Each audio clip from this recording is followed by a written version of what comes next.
साथियों नमस्कार। आज फिर मैं एक नया प्रेरक प्रसंग बुद्ध की वाणी भगवान बुद्ध द्वारा दिए गए उपदेश को लेकर के आपके सामने उपस्थित हूँ। मित्रों, एक दिन एक सभा थी और सभा का आयोजन करवाया गया था। उस सभा में भगवान बुद्ध को भी आमंत्रित किया गया था।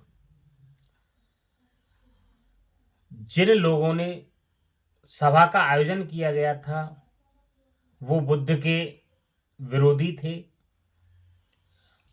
सभा का आयोजन राज दरबार में, राजा के दरबार में किया गया था और जिस राजा के दरबार में किया गया था वो राजा भी भगवान बुद्ध के विरोधी थे।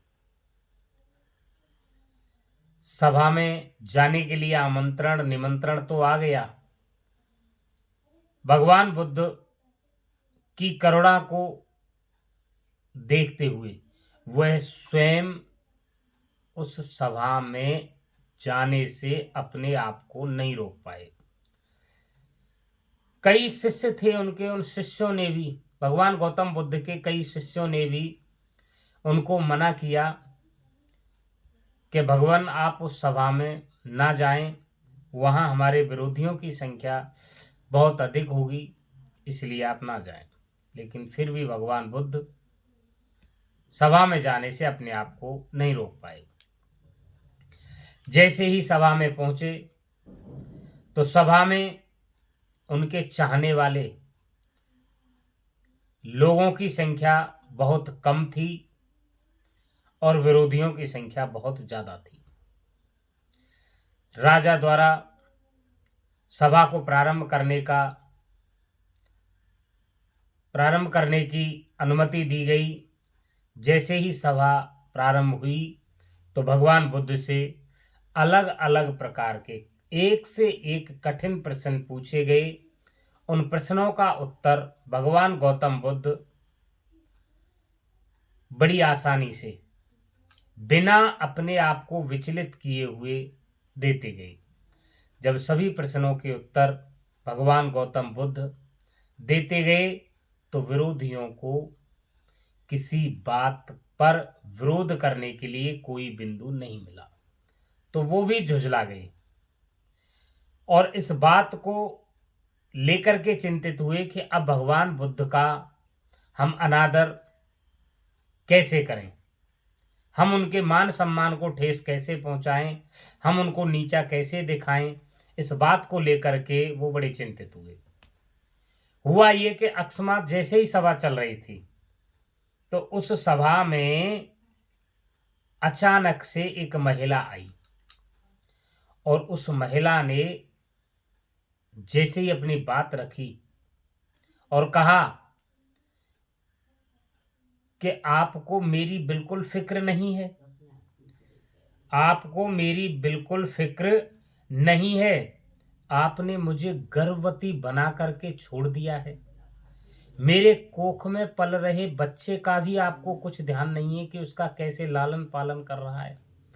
इतनी बात सुनी कि सभा में जो विरोधी लोग थे उन सबको एक बहुत बड़ा बिंदु मिल गया और वो पूरी सभा के लोग देखते ही देखते खड़े हो गए, भगवान गौतम बुद्ध का उपहास उड़ाने लगे। यहां तक की बात है कि उनके चाहने वाले लोगों में से भी कुछ लोग ऐसे रहे कि कहीं ये बात सही तो नहीं है, और यदि सही है तो देखने में तो भगवान गौतम बुद्ध ऐसे ऐसे उपदेश देते हैं और हकीकत में क्या निकला है। इस बात को लेकर के उस महिला ने भी खूब खरी खोटी सुनाई कि आप बहुत ज़्यादा ध्यान देते हो, ज्ञान देते हो, सत्य की बात करते हो, लेकिन आपने मुझे इस राह पर लाकर छोड़ दिया, आपको तनिक भी शर्म नहीं आई।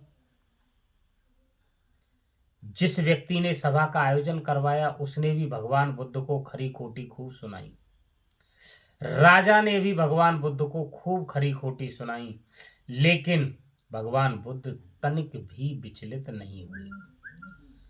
वो उनको लगा कि जब पूरे लोग, सभी लोगों ने अपनी अपनी भड़ास निकाल दी, अपने अपने जो अंदर खून का उबाल था उस खून के उबाल को बाहर निकाल दिया, तब भगवान बुद्ध ने पूछा कि किसी और को कुछ कहना है तो वो बताइए।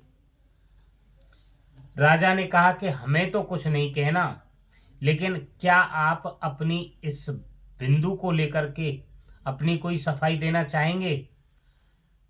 भगवान गौतम बुद्ध ने कहा कि मुझे अपनी कोई सफाई नहीं देनी है।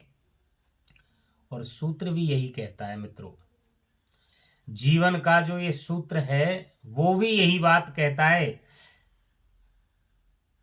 उन्होंने कहा उस महिला को बुला करके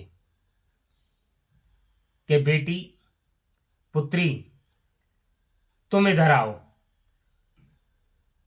तुमने जो मुझ पर आरोप लगाए हैं ये आरोप निराधार हैं, और जो आप कह रही हैं वो सही नहीं है।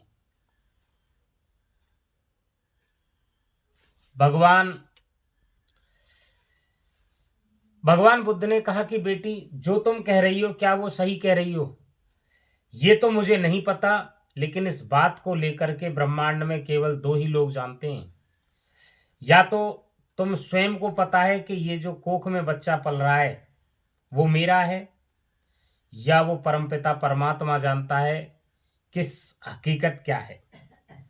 लेकिन जीवन का सूत्र ये कहता है कि चाहे पूरी दुनिया आपके खिलाफ क्यों ना हो जाए, चाहे पूरी दुनिया आपके खिलाफ क्यों ना हो जाए, अगर आप अपनी नजरों में सही हैं,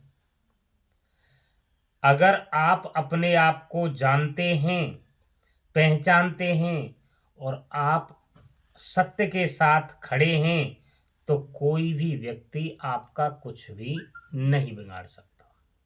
यदि बशर्ते आप सही होने चाहिए, ये नहीं कि आप सही का ठप्पा लगा रहे हैं। जीवन में यदि आप सही हैं तो चाहे पूरा संसार आपके खिलाफ हो जाए, आपका कोई कुछ नहीं बिगाड़ सकता। जैसे ही ये बात भगवान बुद्ध ने उस महिला से कही तो वो महिला भगवान बुद्ध से नजरें बचाने लगी, नीचे झुका ली उस महिला ने नजरें। इतने में सभा में बैठे लोगों में से एक व्यक्ति पीछे से खड़ा होता है। वो भगवान बुद्ध की बात का समर्थन करता है और कहता है कि आपको पता नहीं है, यदि आपकी ये बात असत्य पाई गई कि ये बच्चा जो आपकी कोख में पल रहा है वो भगवान बुद्ध का है या नहीं है, जैसा भी है, यदि वो सत्य पाई गई तो आपको राज दरबार में यहीं पर कड़ी से कड़ी सख्त सजा दी जाएगी। इस बात को सुन करके वो महिला घबरा गई और घबरा करके जैसे ही वहां से भागने लगी, तेज गति से दौड़ने लगी, तो वो ठोकर खा करके गिर गई। और जैसे ही ठोकर खाई तो उस महिला ने अपने पेट पर जो कपड़े चिपका रखे थे वो कपड़े नीचे गिर पड़े और सभा में उपस्थित सभी लोगों को सच्चाई का पता लग गया। तो मित्रों, उस महिला को दोबारा बुलाया गया और तुरंत राजा ने उसको बंदी बना लिया। कड़ी कार्रवाई की गई, कड़ी सजा दी गई। मित्रों, इस कहानी का कहने का केवल एक ही उद्देश्य था कि यदि हम सही हैं तो उस स्थिति में हमें धैर्य और आपका अपनी नजरों में सही होना आपको बड़ी से बड़ी समस्या से भी बचा सकता है। धैर्य बनाए रखें तो निश्चित रूप से समस्याएं कम हो जाती हैं। इस बात से कोई फर्क नहीं पड़ता कि कितने लोग आपके खिलाफ हैं, इस बात से कोई फर्क नहीं पड़ता। कि कितने लोग आपके खिलाफ हैं, फर्क इस बात से पड़ता है कि आप स्वयं सही हैं या नहीं हैं, और आप स्वयं अपने साथ हैं या नहीं हैं। आप अपने स्वयं साथ तब होंगे जब आप सही हैं। इसलिए दुनिया की चिंता ना करें, अपनी चिंता करें, सद्मार्ग पर चलें, संयम बरतें, धैर्य बनाए रखें। जिन लोगों ने मेरी कहानी को अंत तक सुना है वो साथी कमेंट करके जरूर बताएं कि कहानी आपको कैसी लगी। नमस्कार।